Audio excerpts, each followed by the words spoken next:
My grandmother always yanked my hair hard enough to make my head jerk back and pulled so hard my neck cracked. So, I made her shave her own head completely. My grandmother, Dolores, was 72 and had an obsession with my hair since I was little. I had long curly hair that reached my waist, and she couldn't keep her hands off it. Every time she saw me, she'd yank it hard enough to jerk my head back, then run her fingers through it, saying she was checking if it was real. She'd been doing this since I was 5 years old, and I was 23 now. She'd pull so hard my scalp would ache for hours. At family dinners, Dolores would walk behind my chair and grab a handful to smell it. Said she was making sure I wasn't using cheap products that would embarrass the family. If she didn't like how it smelled, she'd pull harder and tell everyone my hygiene was questionable. When I'd try to move away, she'd grip tighter and say disrespectful grandchildren don't deserve personal space. She'd actually wrap my hair around her fist like a rope and use it to pull me closer when she wanted to criticize something about me.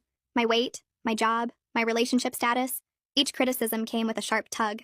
At my cousin's wedding, Dolores pulled my hair during the ceremony because she wanted to see if my curls were natural or permed. The whole church heard me gasp in pain. She whispered loud enough for 3 rows to hear that only trashy women got perms, and she needed to check. She pulled out several strands, examining them like evidence while the bride and groom were saying vows. When my mom told her to stop, Dolores said she had a right to know if her granddaughter was lying about her appearance. She'd do this thing where she'd compare my hair to her own. Dolores had thin, dyed blonde hair that she spent $300 on every month at the salon. She'd pull my hair and her own, saying mine was too thick, too ethnic-looking, too attention-seeking.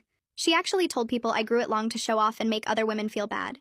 She'd yank it during photos, saying I took up too much space in frames. During Christmas dinner last year, she grabbed my hair while I was serving myself potatoes and pulled backwards so hard I dropped the spoon. Hot potatoes splattered everywhere. She said clumsy people shouldn't have distracting hair and maybe I should cut it all off. She held my hair like reins on a horse, steering me around the kitchen while telling everyone this was how they trained girls to be graceful in her day.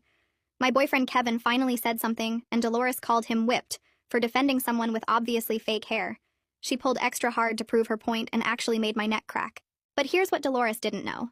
Her precious salon hair was mostly extensions. I found out from her hairdresser Jorge when I went to the same salon. He mentioned my grandmother had been coming for years because her hair was so thin she needed extensions to look presentable. She had maybe 30% real hair left. The rest was $3,000 worth of European hair extensions she got replaced every 8 weeks. She told everyone she had naturally thick hair for her age and good genes. Dolores was hosting her 73rd birthday garden party and demanded everyone attend. She specifically called to tell me to wear my hair up so I wouldn't overshadow her event with my attention-seeking style. She'd already told people she was going to check if I'd followed orders, and there would be consequences if I disobeyed. I showed up with my hair down. Dolores saw me from across the garden and started marching over. I could see her hand already reaching out. She grabbed a huge handful from the back and pulled down hard, saying, "I never learned respect." That's when I stepped sideways quickly. The thing about extensions is they're attached